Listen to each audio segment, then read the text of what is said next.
Salam, riyaziyyat 20 sınaq test toplusundan 15-ci ümumi sınağının izahına baxaq. Əbobla bağlı olan sualdır. Verilən sualda yazırıq əbob. Verilən birinci n kvadrat plus 5n plus 6 ifadəsini vuruqlara ayırsaq, bu n üstəgəl 2, n üstəgəl 3 şəklində vuruqlara ayrılacaq. İkinci verilən n kvadrat plus 6n plus 8 isə vuruqlara ayrılacaq n üstəgəl 2, n üstəgəl 4 şəklində bərabərdir. Əbob bilirik ki, ortaq vuruqların hasildir. Verilən ədəddə ortaq vuruq n plus 2-dir. Yəni, bu ifadənin ortaq vuruğu n plus 2-yə bərabərdir. Biz də yazarıq ki, deməli, n kvadrat çıxılsın 4n çıxılsın 12 bərabərdir. Bizə verib ki, əbobu bax bu ifadədir. Və əbobu da biz tapdıq ki, n plus 2-dir. Verilən ifadədə n'lərin hamısını bir tərəfə yığsaq, n kvadrat minus 5n minus 14 bərabərdir 0 alınır. Bu kvadrat tənlidir artıq. Bunun bir kökü 7, digər kökü isə mənfi 2 şəklindədir. Məlumdur ki, mənfi 2 ola bilməz, çünki natural ədəddən söhbət gedir. N 7 imiş. Və ikinci ifadədə əkob. N'in yerinə 7 yazsaq, solda verilən ifadədə n'lərin yerinə 7 yazsaq, onlar 7 üstə gəl 1, 8, 7 üstə gəl 3, 10 və 8 ilə onun əkobun bilirik ki, 40-a bərabərdir. Növbəti sual ədədin faizi ilə bağlı. A ədədi A plus B-nin 40% olarsa, A ədədi A plus B-nin 40%-dir, yəni A bölünsün A plus B bərabərdir %40. Bunu da 20 ixtisar aparsaq 5-də 2 alınır. Verilən ifadəni bir çarpaz vursaq, birinci ilə sonuncunu alınır 5A bərabərdir 2A plus 2B. A'ları bir tərəfə yığsaq alınır 3A bərabərdir 2B. Bu qalsın burada. Bizdən soruşur ki, B ədədi A-nın neçə faizidir? Yəni, B bölünsün A vurulsun 100%-i bizdən soruşur. Diqqətlə birinci verilən ifadəyə baxsaq, B-nin A-ya nisbəti elə 3-ün 2-yə olan nisbətidir. Onda yazaram 3 bölü 2 vur 100%. Burada da ixtisarlardan sonra doğru cavab 150% olacaq. C variantı. Növbəti. AOB düz bucağının tərəfləri arasından bir dəqiqə səhifəni biraz balacalaşdıraq. AOB düz bucağının tərəfləri arasından OS şüası keçirilmişdir. Demək, baxaq, bu düz bucaq, yəni 90 dərəcəli bucaq, AOB 90 dərəcəli bucaq, tərəfləri arasından OS şüası keçirilmişdir. Belə bir OS şüası çəkirik. Alınmış bucaqların tənbölənləri arasında qalan bucağın qiymətini soruşur. Deməli, bu bucağın AOS bucağının tənbölənin biz qırıq-qırıq çəkək. Həmçinin də COB bucağının da tənbölənin qırıq-qırıq çəkək. AOS bucağının ayrıldığı bucaqlar alfa olsun. COB bucağının ayrıldığı bucaqlar isə beta olsun. Bunlar isə alfa. Məlumdur ki, burada cəm 2 dənə alfa və 2 beta var. Ümumilikdə bu bucaq 90 dərəcədir. Hər tərəfini 2-yə bölsək, alfa plus beta bərabərdir 45 dərəcə alınır. Bizdən soruşur, alınan bucaqların tənbölənləri arasında qalan bucaq. Tənbölənlər arasında qalan bucaq, baxın, bizdən bu bucağı soruşur. Bu bucağı bizdən soruşur. Burada elə alfa plus betadır. Doğru cavabımız 45 dərəcə.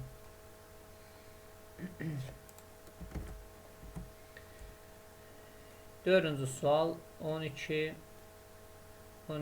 çıxılsın M kökün dərəcəsidir. 125 bərabərdir 5. Sadə bir sualdır.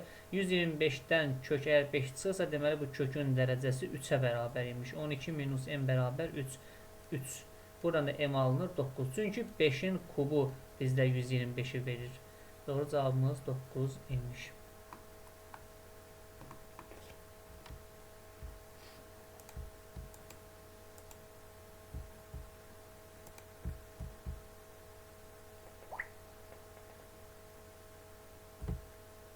Növbəti 5-ci sual. Verilən tənliklər sistemində diqqətlə baxsaq, sol tərəfdə, bax bu verilən ifadə hazır x minus y-in, x çıxılsın y-in kvadratıdır. Buradan bərabərdir 64. Burada iki hal yaranır. Birincisi, kvadratı 64 olan ədəd ola bilər ki, 8-dir və yaxud ola bilər x minus y -8-dir. Yəni kvadratı 64 olan ədəd həm 8, həm də -8-dir. İkinci tənlik isə x plus y bərabərdir 6 şəklində olan tənlikdir. Bunları hər iki halda nəzərə alırıq. Birinci tənliklər sistemi biz həll etsək alt-alta toplamaqla alınar 2x bərabərdir 14, x bərabərdir 7. Birinci və yaxud ikinci tənlikdə x-in yerinə biz 7 yazsaq, y-i -1 taparıq. Deməli, birinci halda x 7, y -1-dir. İkinci tənliklər sistemində alt-alta toplasaq 2x bərabər -2, x bərabər -1 alınır. Burada y-lər islah olur. X-i -1-in gətirib ikinci tənlikdə yerinə yazıram. Y-i də 7 tapıram. Deməli, ikinci halda x -1, y isə 7 imiş. Sualımız nədir? Y minus 3x-in böyük qiymətin bizdən soruşur. Birinci halda y-imiz -1-dir. Çıxılsın 3x. X-imiz də 7-dir. Burada alınır -22. İkinci halda y 7-dir. Çıxılsın 3x. X-imiz də -1-dir. Buradan da alınır 7 plus 3, yəni 10. Burada da böyük qiymət 10 imiş. Sonra doğranı 8, hündürlüyü 6 olan konusun oturacağının sahəsi. Deməli, konusun oturacağı bilirik ki, dairədir. Bu onun doğranı, bu da doğran. Biraz əyri çəkirik. Əyri çəkdim. Doğran 8-dir, hündürlüyü 6-dır. Hündürlük gəlir düşür oturacağın mərkəzinə, burada 6-dır. Və biz buranı birləşdirsək, burada 90 dərəcəli buzaq əmələ gəlir və bu oturacağın radiusudur. Pifagor teoremi ilə biz taparıq ki, r kvadrat bərabərdir 8-in kvadratı çıxılsın 6-nın kvadratı. 64 çıxılsın 36, burada alınır 28. Və oturacağın sahəsini bizdən soruşur. S bərabərdir. Oturacağı dairə olduğu üçün dairənin sahəsi pi r kvadratdır. R kvadratı 28 tapdıq. Yanına da bir pi. Doğru cavab 28 pi. Sonra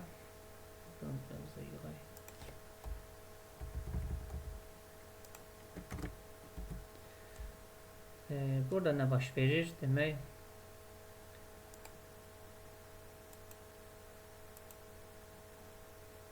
düzbucaqlı şəklində olan kafellərdən şəkildəki kimi mozaikalar düzəldilmişdir. Buna görə 19-cu şəkildə olan mozaikada neçə ədəd kafeldən istifadə olunmuşdur?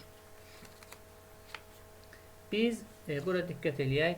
Birinci şəkildə sol tərəfdə 2 ədəd, ortada 2 ədəd, ikinci şəkildə ortada 3 ədəd və nəhayət 19-cu şəkildə ortada 20 ədəd belə deyək, kafel olacaq. Burada 2 ədəd də ortada, burada ortada 3 ədəd, sonuncuda isə 20 ədəd kafel olacaq. Niyə görə? Birinci şəkildə 2, ikincidə 3, 19-a da ki, məlumdur 20 kafel düşəcək. Burada nə var? Yazarıq ki, ümumi kafellərin sayı, 19-cu şəkildəki ümumi kafellərin sayı necə olacaq? 20 üstə gəl. Burada nə var? Birinci kafeldə üst hissədə 1, ikincidə üst hissədə 3 və nəhayət 19-cu şəkildə üst hissədə S19 qədər kafel olacaq. S19, ilk 19 ədədlərin cəmi. Sadəcə bunun yuxarısını da, aşağısını da nəzərə alsaq hər dəfə 2 dənə S19 əmələ gələcək. Bunun da açılışı 20 üstə gəl, 2 vurulsun. S19 nədir? A1 üstə, S19-un düsturunu buraya yazsaq, A1 üstə gəl, A19 böl 2 vur 19. Demək, bölünsün 2 buradadır, vurulsun 19. Necə oldu burada? 20 üstə gəl. A1 plus A19 ilə 19 olacaq. 1 üstə 19, 20.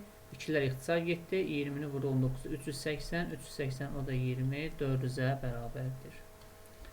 Sonra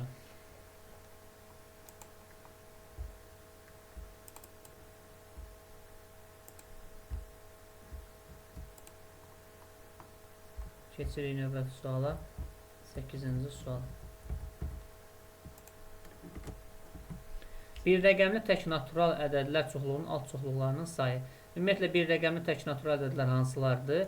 1, 3, 5, 7, 9-dur. 5 dənə belə ədəd var. Alt çoxluqların sayı 2 üstü n ilə tapılır. 2 üstü 5, 32-yə bərabərdir. Doğru cavab 32. Sonra, xarici bucaqlardan biri 20 dərəcə olan paraleloqramın böyük daxili bucağı ilə böyük xarici bucağının cəmini tapayıq. Paraleloqramı çəkirik. Paraleloqram. Tutaq ki, bir xarici bucaq budur. Xarici bucaqlardan biri 20 dərəcədir. Baxın, bura yazıram 20 dərəcə. Bu, xarici bucağa qonşu olan paraleloqramın daxili bucağıdır və bura 160 dərəcə düşür. Bunlar çünki qonşu bucaqlardır. Paraleloqramın böyük daxili bucağı ilə paraleloqramı gördüyümüz kimi böyük daxili bucağı 160 dərəcə oldu. Üstəgəl, böyük xarici bucağı. Böyük xarici bucağına çəkmək üçün bunu biz aşağı çəksək, bunu eyni ilə uzatsaq axıra qədər.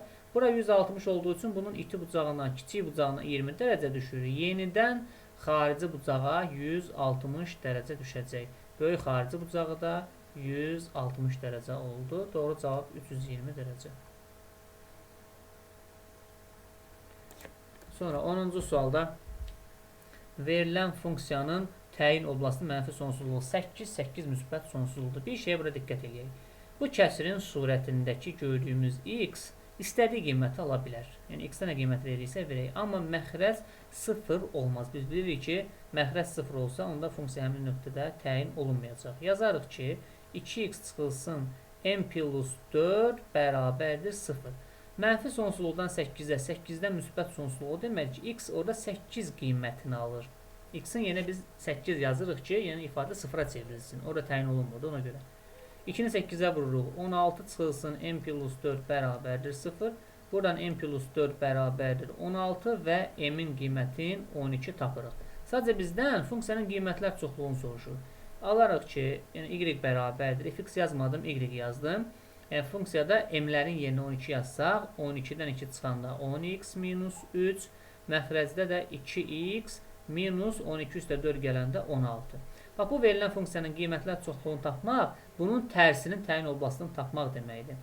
Verilən funksiyanı çarpaz biz vursaq, alınar 2xy minus 16y bərabər 10x minus 3. X-ları bir tərəfə yığıb mötərizə xaricinə çıxarsaq, alarıq 2y minus 10 bərabər 16y minus 3. X-i tapsaq, olar 16y minus 3 bölünsün 2y minus 10. Biz bilirdik ki, burada x ilə y-in yerini dəyişirik. Dəyişməsək də məxrəcdə gördüyümüz ifadə fərqlidir 0 yazırıq. Yəni y fərqlidir 5. Mənfi sonsuzluqdan 5-ə qədər, 5-dən müsbət sonsuzluğa qədər bu funksiyanın qiymətlər çoxluğu olacaq. Növbəti böhran nöqtəsi. Böhran nöqtələrini bizdən soruşur. Fx bərabərdir. Funksiyanı yazay. 3-də 1 x kub çıxılsın 5x kvadrat. Üstə gəl 24x. Üstə gəl 48. Böhran nöqtəni tapmaq üçün verilən funksiyanın törəməsini 0-a bərabər edirik. 3-də 1 sabitdir, qalır. X kubun törəməsində 3 gəlir qarşıya, özü bir dənə azalır. 5 vurulsun. X kvadratın törəməsində 2 gəlir qarşıya, qüvvəti 1 vahid azalır. 24x-in törəməsi də 24-ə bərabərdir. 3-lər ixtisar gedir, alınır x kvadrat minus 10x üstə gəlir 24 bərabərdir 0. Bu bildiyimiz kvadrat tənliyidir. Bunun da kökləri 4 və 6-ya bərabərdir. B variantı.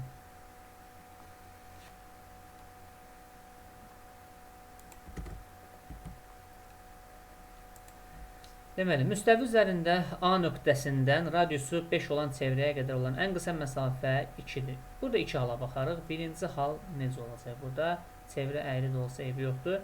Bu mərkəz. Bu da müstəvi üzərində hər hansı A nöqtəsi. A nöqtəsindən radiusu 5 olan çevrəyə qədər ən qısa məsafə 2-dir. Baxın, bu ən qısa məsafə olsun. Bura 2. Bura çevrənin mərkəzi. Çevrənin ən uzaq nöqtəsinə qədər məsafə diametri boyunca yönələn məsafə olar. Diametrin sonu belə deyək. Baxın, bu oldu çevrənin diametri. Bizdən AB məsafəsini soruşur. Radius 5 olduğu üçün alınar 5 üstə gəl, 5 üstə gəl 2. Doğru cavab 12. Birinci hal. İkincisi, burada ikinci hal necə olacaq? Çevrə xaricindəki demir, bura çevrənin xaricindədir nöqtə. Müstəvi üzərində A nöqtəsindən radiusu 5 olan çevrəyə qədər ən qısa məsafə. bu çevrənin mərkəzi olsun O nöqtəsi. İkinci halda ola bilər çevrə A nöqtəsi çevrənin daxilindədir. Onda çevrəyə qədər ən qısa məsafə 2 bax buradır. Bu belə deyək, bura B nöqtəsi olsun. Buradır. AB məsafəsi 2-dir. Ən uzaq məsafə isə bax buradan bu C-yə qədər olan məsafəni bizdən soruşacaq. AC bərabərdir. Bu hissə çevrənin radiusu olduğu üçün 5-dir. 5-dən 2 çıxanda OA-ya 3 qalar və OC də radiusda 5 qalar. Onda AC məsafəsi 3 üstə gəl 5 bərabərdir 8 olacaq. Bu məsafələrin cəmi bizdən soruşur. Yəni 12 üstə gəl 8 bərabərdir 20 Y variantı. 12-ci sualda Y variantı. 13-cü sual üstlü tənliklərə aiddir. Üstlü tənliklərə 4 üstə x minus 20 vurulsun 2 üstə x üstə gəl 64 bərabərdir 0. Burada biz 2 üstə x tənliyinə 1, 2 üstə x ifadəsinə t əvəzləməsi aparsaq, onda 4 üstə x ifadəsi t-nin kvadratı olacaq. Çünki məlumdur 4 üstə x 2 üstə x-in kvadratıdır. Onda bizim tənliyimiz bu şəklə düşəcək. T kvadrat çıxılsın 20t plus 64 bərabər 0. Bunun da kökləri və yaxud vuruqları ayırsaq, t minus 16, t minus 4 şəklindədir. Yəni bunun bir kökü 4, digər kökü isə 16-ya bərabərdir. Cavab bunlar deyil. Biz əvəz etmədən bir dəfə 2 üstə x bərabərdir 4, bir dəfə 2 üstə x bərabər 16 bərabərliğini nəzərə alarıq. Buradan alınan x bərabər 2, çünki 2-nin kvadratı 4-dür. Buradan da x tapılar 4, çünki 2 üstü 4 16-ya bərabərdir. Köklər cəmi bizdən soruşur. Doğru cavab 6. Sonraki sualımız müəyyən inteqralın tətbiqləridir. Yəni sahənin tapılmasıdır. Y bərabərdir kök x. Y bərabərdir kök x. Y bərabərdir mənfi kök x və y bərabərdir x bərabərdir 9 xətləri bizə lazımdır. Bunun qrafikini çəkək daha rahat görməyimiz üçün. Bu y oxu, ordinat oxu, bu absis oxu.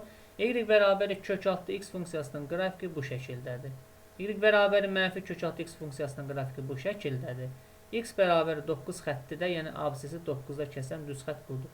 Bunlarla hüdudlanan sahə deyəndə bu nəzərdə tutulur. Və bizdə də sahə belə tapılacaq. S bərabərdir. Burası 0 nöqtəsidir. Sərhədimiz 0-dan 9-a qədərdir. Yuxarıda qalan əyri kök altda x-dir. Çıxılsın aşağıdakı mənfi kök altda x dx. Bərabərdir. İntegral 0-dan 9-a qədər. Burada mənfi dəyər müsbət olur. Olur 2 kök altda x dx. Və bu da bərabərdir. Yenə də 0-dan 9-a qədər 2 vurulsun. Kök altda x-i biz x üstü 2-də 1 şəklində yazarıq. Və 2 vurulsun qalır. X üstü 2-də 1-i integralı qüvvətinə 1 gəlirdi. 2-də 1 üstə 1 gələndə 2-də 3 və bölürdük 2-də 3-ə. Sərhədlər 0-dan 9-a qədər. Burada 2-də 3, 3-də 2 olur. 2-də 3-ə bölmək 3-də 2-yə vurmaq deməkdir. Bu da olur 3-də 4. Sadəcə burada bir dəfə x-in yerinə 9 yazarıq. Çıxılsın bir dəfə də x-in yerinə 0 yazarıq. Newton-Leibniz düsturuna görə.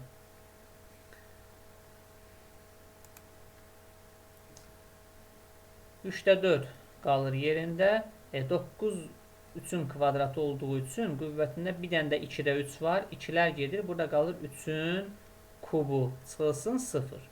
Bu da 27-ni 3-ə bölüb 4-ə vurmaqdır. 36 olur. Doğru cavab. Bu da 14-cü sual.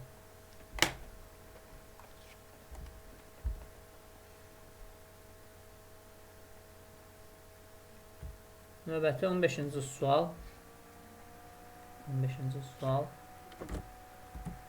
Paraleloqramın diaqonallarının kəsişmə nöqtəsindən tərəflərə paralel düz xəttlər çəkilmişdir.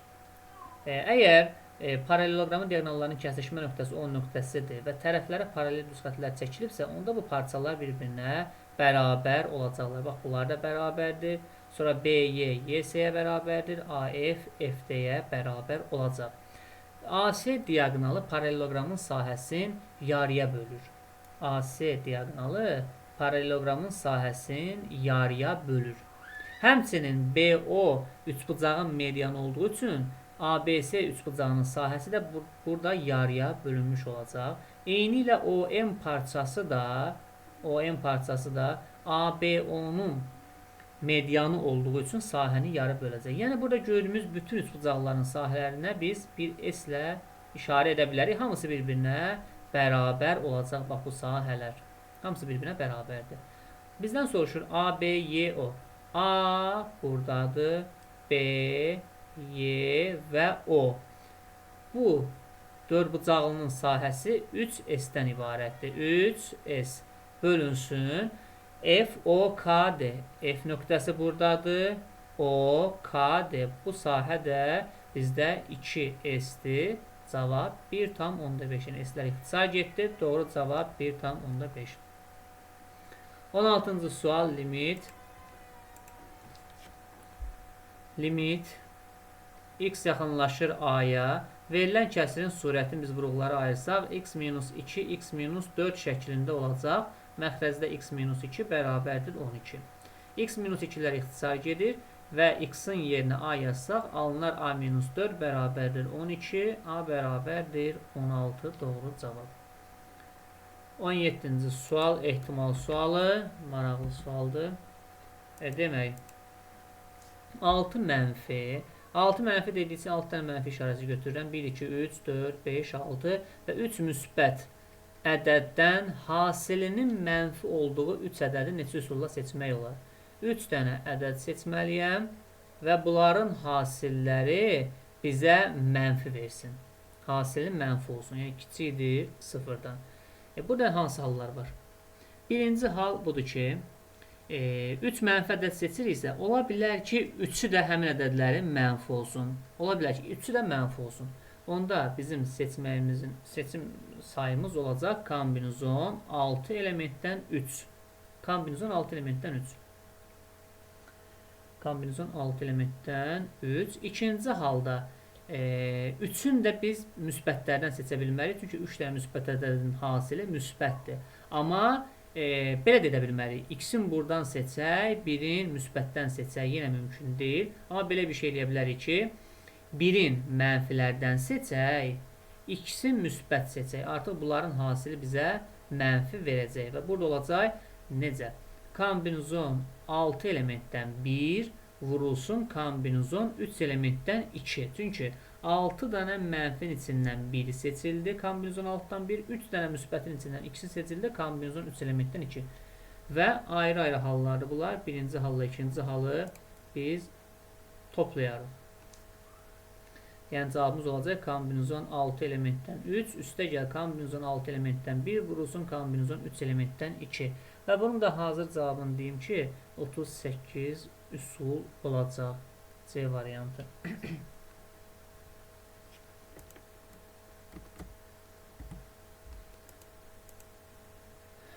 On 8-ci sual sadə sualdır. Düzgün bəndi bizdən soruşur. Biz görürük ki, A nöqtəsi B nöqtəsinə çevrilib. Çevrilmədə nə baş verib? 2, 3 nöqtəsi, 3, 2 nöqtəsi olub. Absis və ordinat yerlərini dəyişibsə, deməli burada y bərabər x düz xəttinə nəzərən simmetriya var. Burada variantlara baxanda elə bir dənə variant görünür. O da C variantıdır. Amma yenə də digərdə yoxlayaq.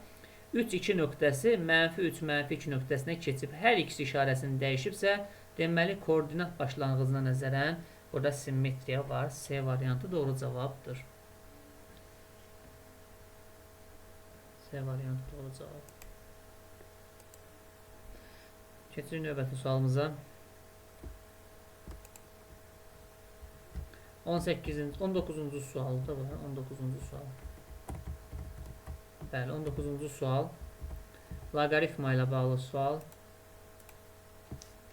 Y bərabərdir loqaritma 2 əsasdan x kvadrat çıxılsın 10x üstə gəl m funksiyasının təyin oblasının mənfi sonsuzluğu, müsbət sonsuzluğudur. Təyin oblasında bilirik ki, x-in arqumentini ala biləcəyi qiymətlərdir. Bu ifadədə x əgər istədiyi qiyməti alırsa, onda biz bunu belə yaza bilərik. Loqaritma 2 əsasdan, yəni belə deyək də, bu ifadə, bu içəri, loqaritmik funksiyanın içərisi həmişə müsbət qiymətlər almalıdır. Həmişə müsbət qiymətlər alır. Yəni belə yazsaq, diskriminant bu kvadrat 3 hədli, bu mötərizənin içərisi ki var, bu həmişə müsbət qiymətlər alır. Yəni x-in istənilən qiymətdən doğrudursa, deməli bunun diskriminantı mənfidir. A-sı müsbət, diskriminant mənfi şərti ödənməlidir. Diskriminant da bərabərdir B kvadrat çıxılsın 4AC. A da bizdə 1-dir. Kiçikdir 0. Buradan alınır ki, M böyüdür 25. Bax, biz M-in qiymətini tapdıq 25. Gətirib verilən funksiyada yerinə yazsaq, alınar loqaritma 2 əsasdan x kvadrat çıxılsın 10x üstə gəl 26. Və deyir, bu funksiyanın, deməli, M parametrini 26 götürdüm. Sualda deyir, M parametrinin ən kiçik tam qiyməti üçün bu şərti ödəyən ən kiçik tam qiymət 26-dır. Deyir, bu hal üçün funksiyanın qiymətlər çoxluğunu tap. Qiymətlər çoxluğunu necə taparıq? Baxın, burada bərabərdir loqaritma 2 əsasdan. Burada tam kvadrat ayırsaq, bu x minus 5-in kvadratı plus 1 şəklində yazıla bilər. Bu hissə x minus 5-in kvadratını bizə verir. Üzərinə də 1 gəlsək, alınar 26. Qiymətlər çoxluğu bütün funksiyonalda qiymətlərdir. Burada cüt qüvvət biz gördüyümüz üçün bunun ən kiçik qiyməti 0-dır. Alınır loqaritma 2 əsasdan 1. Yəni, bax, bu ifadənin ən kiçik qiyməti loqaritma 2 əsasdan 1-dir və 0-dır. Yəni, ən kiçik qiymət 0-dır, ən böyük qiyməti isə müsbət sonsuzluğa kimi gedəcək. C variantı. Maraqlı bir sual idi. Bu da. Sonra 20-ci sual. X üstü 4 çıxılsın 18x kvadrat üstə gəl m kvadrat plus 32 bərabərdir 0. Tənliyinin 2 müxtəlif həqiqi kökü var. Ümumiyyətlə, bu 4 dərəcəli tənliyi olduğu üçün bunun 4 kökü var. 2 müxtəlif həqiqi kök olması üçün deməli bunun belə deyək, diskriminantı 0 olmalıdır ki, burada 4 dərəcəlidir. Biz burada x kvadrata bir t əvəzləməsi aparsaq, alınar t-nin kvadratı çıxılsın 18t üstə gəl m kvadrat plus 32 bərabərdir 0. Gələk bu kvadrat tənliyin diskriminantı 0 olsun. Yəni 2 dənə həqiqi kök olsun orada. Yəni müsbət olsun diskriminant. Daha doğrusu buradan bir kök alaq ki, aparıb x kvadrat bərabər t əvəzləməsindən 2 müxtəlif həqiqi kökü tapmış olaq. Bu ifadənin diskriminantını 0 götürərik. Diskriminant necə tapılacaq? B kvadrat, yəni 18-in kvadratı. Çıxılsın 4 vurulsun a-ya, a bizdə 1-dir. Vurulsun s-yə, m kvadrat plus 32 bərabərdir 0. Deməli, hər tərəfi 4-ə bölsək, alınar 81 bərabərdir m kvadrat plus 32. Bu ifadəni sağ tərəfə keçirdim. Alınar m kvadrat bərabərdir 49, m elədi müsbət 7, bir də mənfi 7. Sual nədir? M parametrinin böyük qiyməti ilə, yəni burada m-in böyük qiyməti biz tapdıq ki 7-dir. 7 tənliyin böyük kökünün cəmi. İndi biz tənliyin özünə qaydaq. Alınan x üstü 4 çıxılsın 18x kvadrat və m 7 olduğu üçün 7-nin kvadratı 49, 49 üstü 32 yanında bu 81 eləyir. Bərabərdir 0. Və bu ifadə hazır x kvadrat minus 9-un kvadratıdır. Buradan da alınır ki x kvadrat minus 9 bərabərdir 0. Bunu x kvadrat bərabər 9 kimi də yazmaq olar. Vuruqları ayırmaqdan da yazmaq olar. 2 dənə kök tapılır. Biri 2, biri 3, biri mənfi 3. Deyir ki, m parametrinin böyük qiyməti ilə tənliyin böyük kökünün. Bu tənliyin də böyük kökü 3-dür. Cəmin soruşur. Doğru cavab 10 olacaq. Bu da biraz nisbətən çətin sual idi, nisbətən. Sonra siz videonu yarıda saxlayıb sualların izahına baxa bilərsiniz. Mən isə sualları tez-tez izahlayıb keçirəm. Deməli, gəldik fəzada düz xətlər və müstəvilər. Müstəvi xaricində verilmiş nöqtədən, misal üçün nöqtəmiz olsun bu, həmin müstəvi ilə 60 dərəcələ bucağı əmələ gətirən 2 mail çəkilib. Deməli, bu birinci mail olsun, bu da ikinci mail. Maillərin uzunluğu 8-dir. Bu da 8-dir, bu da 8-dir. Deməli, bu olsun müstəviyə qədər olan həmin məsafə. Bu 60 dərəcə budur. Buradakı 60 dərəcə isə budur. Yəni, maillərin müstəvi ilə əmələ gətirdiyi bucaq. Bu da perpendikulyardır. Maillərin oturacaqları arasındakı məsafə. Mailin, belə deyək, bu A nöqtəsi, bu B nöqtəsi, bu C nöqtəsi, burada olsun O nöqtəsi.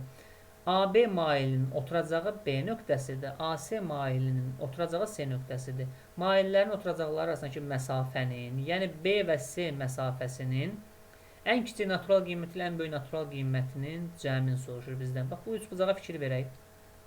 Əvvəla AOB düzbucaqlı üçbucağında 60 dərəcəni verdiyi üçün və bu təpə bucağa 30 düşür. Eyni ilə bu tərəfdə 30 olur. 30 dərəcəli bucaq qarşısındakı katet hipotenuzun yarısıdır. Yəni gördüyümüz o BOS üçbucağında BO parçası 4-ə bərabərdir. Eyni ilə OS parçası da tərəfi də 4-ə bərabər olacaq.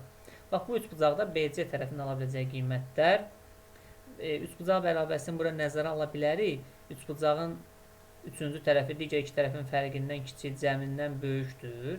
Yəni burada 0 x 0-dan böyük olmalı. Bu şərti yazıram bura. X 0-dan böyükdür. Amma bir dənə də iş var ki, bu fəza məsələsidir. Yəni belə deyək, A nöqtəsindən çəkilən mail, yəni perpendikulyar budur. Mail bu A, bu B. AB maili və AC maili bir düz xətt üzərində ola da bilər. Onda 4 BC-nin ən böyük qiyməti 8-ə bərabər olacaq. Ən böyük qiyməti 8 olacaq. Amma x 0-dan böyük olduğu üçün, yəni BC məsafəsi 0-dan böyük olduğu üçün ən kiçik qiyməti isə 1-ə bərabər olacaq. 8 plus 1 bərabərdir 9 ödəniləcək.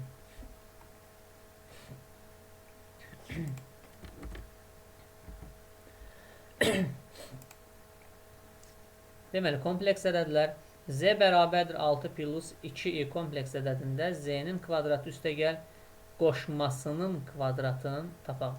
Bu sadədir. Z-nin kvadratı, biz bilirik ki, Z 6 plus 2 idi. Kvadratı üzərinə gəl. Qoşması isə 6 minus 2 idi. Kvadratı. Qaldı mötərizənin açılması.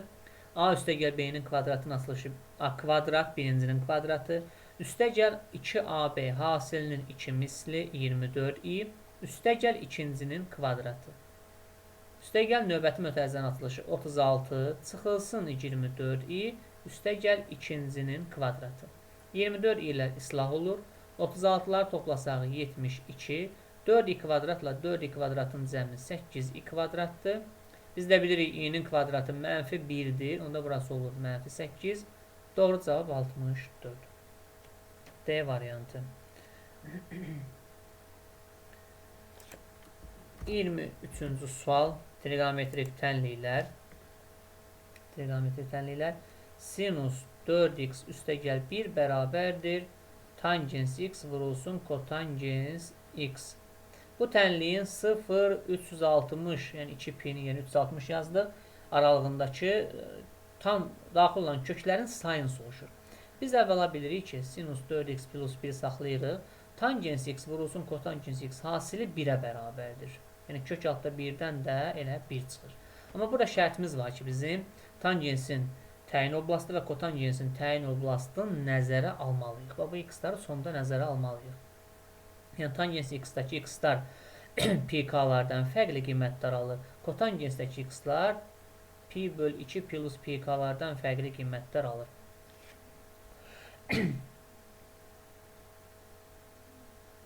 Tangens x-lar pi böl 2-lərdə plus pk-larda, kotangens x-lar isə pk-larda qiymətlər alınır. Buradan da alınacaq ki, sinus 4x bərabərdir 0. Sinusun 0'a bərabər olması xüsusi hal idi. Pk-da olurdu. 4x bərabərdir pk. X-i tapırıq ki, pk bölünsün 4. Bu bizim tənliyimizin ümumi köküdür. Birinci hal. Yoxlamalıyıq ki, burada k-ya biz 0 versək nə qiymət alarıq? K-ya 0 versək, yəni olacaq pi vurulsun 0 böl 4. Alarıq 0, 0. Bu bizim tənliyimizi ödəmir. Çünki 0-360 aralığında aid deyil. Mənfi 1 versəydə ödəməyəcək. Çünki mənfi 45 dərəcə alınacaq. 1-dən başlayırıq. 1 versək, olacaq da belə deyək, qiymətimiz 45 dərəcə. Yəni pi vurulsun 1 böl 4. Bu şərtimizi ödəyir. K bərabər 2 yazsaq, olacaq pi vurulsun 2 böl 4. 90 dərəcə ödəyir şərtimizi. K bərabər 3 versək, 3 pi böl 4, yəni 135 dərəcə. Hələ ki saxlayırıq. Bunları ödəyib ödəməliyik. Birazdan yoxlayarıq. K bərabərdir 4 versək, alınar x bərabərdir 180 dərəcə. K bərabərdir 5 versək, alarıq ki, x bərabərdir 225 dərəcə.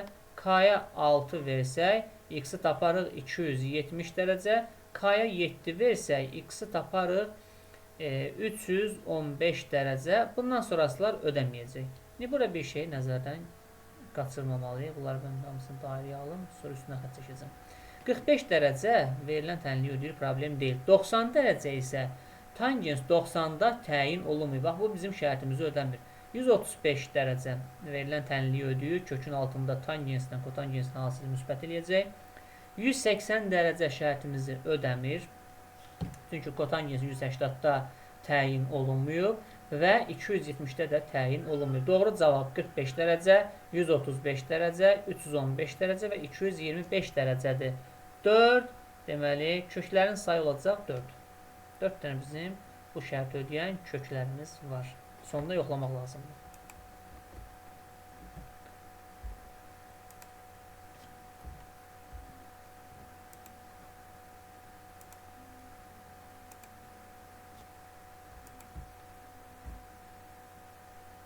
Növbəti neçənci sual gəlir.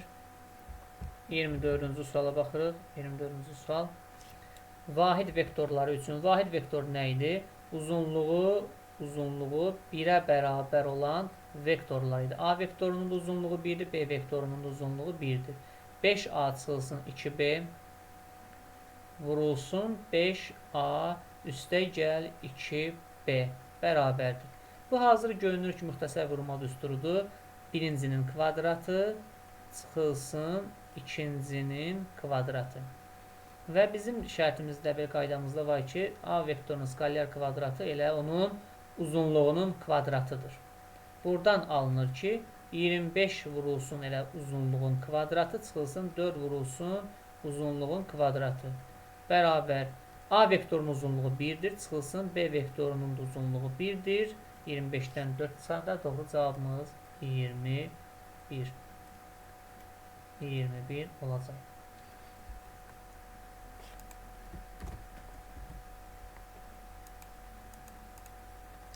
Növbəti bərabərsizlik. Verilən bərabərsizliyin surətində x kvadrat çıx 64-ü biz a minus b, a plus b şəklində yazarıq. X minus 8, x plus 8. Məxrəcdə x minus 4-ün kvadratını saxlayırıq. Kiçiyi bərabərdir 0. İntervallara müraciət eləyək. Kəsirin surətini 0-a çevirən qiymətlər mənfi 8 daxildir, müsbət 8 daxildir, müsbət 4 daxil deyil. Yəni məxrəci 0-a çevirdiyi üçün onu içi boş götürülür. 8-dən böyük 9 versək, bu ifadədə biz müsbət qiymətlər alarıq. 4 ilə 8 arasında bir 5 verib x-ların yerinə yoxlasaq mənfi qiymətlər alarıq. Mənfi 8 ilə 4 arasından 0 verib x-ların yerinə görərək ki, yenə ifadəmiz mənfidir. Mənfi 8-dən kiçik mənfi 9 x-ların yerinə yazsaq müsbət qiymətlər alarıq. Bizdən mənfi soruşur deyə mənfilər baxın bu rənglədiyim yerdədir. Yəni mənfi 8-dən 4-ə qədər birləşsin 4-dən 8-ə qədər. Və sual nədir? Tam həllərin sayını tapın. Tam həllərin sayı burada mənfi 8-dən 4-ə, 4-dən 8-ə qədər ümumilikdə 16 dənə tam həll olmalıdır. Mənfi 8-dən deməli 4-ə qədər və 4-dən də 8-ə qədər. Düz dediyimi tam həllərin sayı. Mənfi 8, 9 dənə burada 3, 12, orada da 4, bəli, 16 dənə.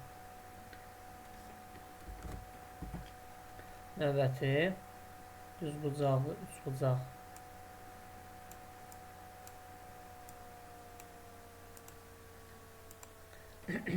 Katetləri 6-8 olan düz bucaqlı 3 bucağın düz bucaq təpəsindən hipotenuza paralel düz xətt çəkilmişdir. Hipotenuza paralel düz xətt çəkilib. Demək, düz bucaqlı 3 bucağı bu şəkildə çəkək. Baxın, belə bir şəkildə çəkək. Bura 90 dərəcə. Hipotenuza paralel düz xətt keçirilib. Bu da olsun, bax bu şəkildə belə. Katetlər 6-8-dir. Məlumdur ki, hipotenuz 10-dur. 6-8 nəyə belə oldu? Yəni, a kvadrat plus b kvadratla biz hipotenuzu 10 tapmış oluruq. Medianların kəsişmə nöqtəsindən həmin düz xəttə qədər məsafəni tapın. Medianların kəsişmə nöqtəsi tutaq ki, olsun, bax burada. Buradan, bax bu düz xəttə qədər məsafəni bizdən soruşur. Buna x deyək. X deyək bura. Buradan necə yola çıxa bilərik?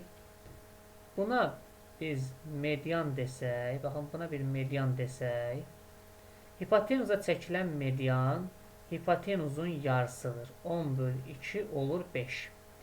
Medianların kəsişmə nöqtəsi olduğu üçün bura, bunu bir dəqiqə.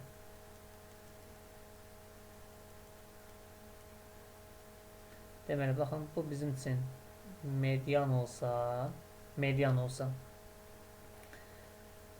bura deyək, tutaq ki, A, burada deyək M.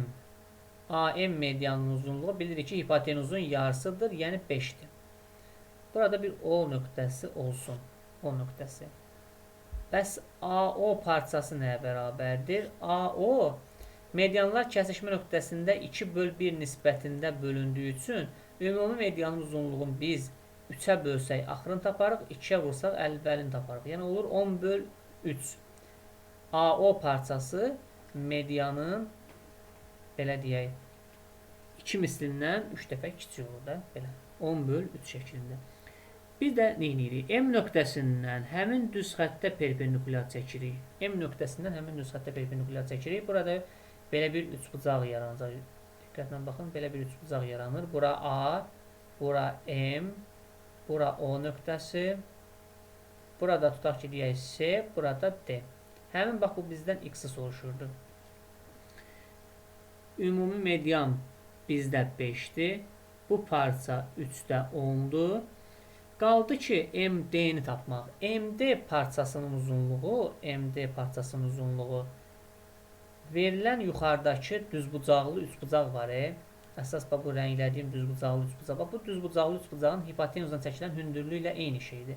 İki paralel düz xətt arasındakı məsafə ki var idi MD, elə A nöqtəsindən hipotenuza çəkilən hündürlüyə bərabərdir. O da tapılır katetlər hasili böl hipotenuz. 6/8/10, o da oldu 4/10'8. Biz MD parçasına 4/8 deyə bilərik. Oxşarlıqla yola çıxa bilərik. Yəni, buradan yazacağım. Oxşarlıq necə? Burada 2 düzbucaqlı üçbucaq görürsünüz. Olacaq 4/8'in X-a nisbəti bərabərdir 5'in 3'də 10'a nisbəti.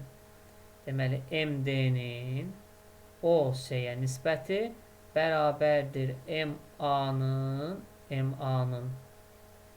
AO-ya nisbəti.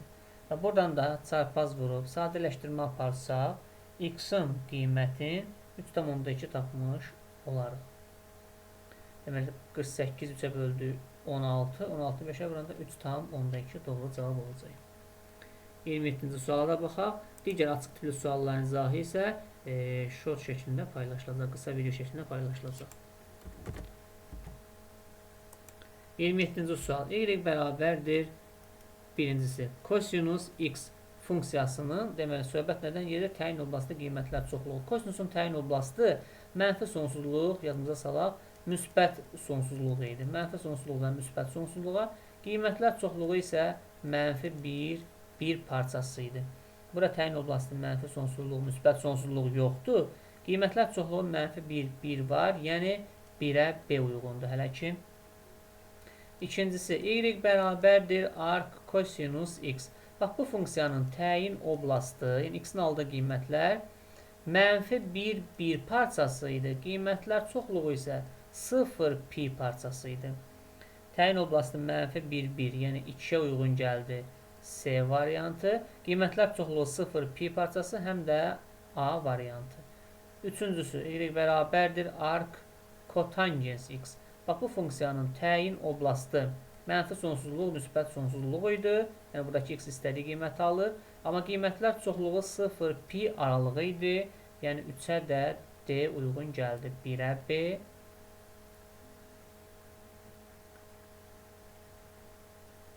Birə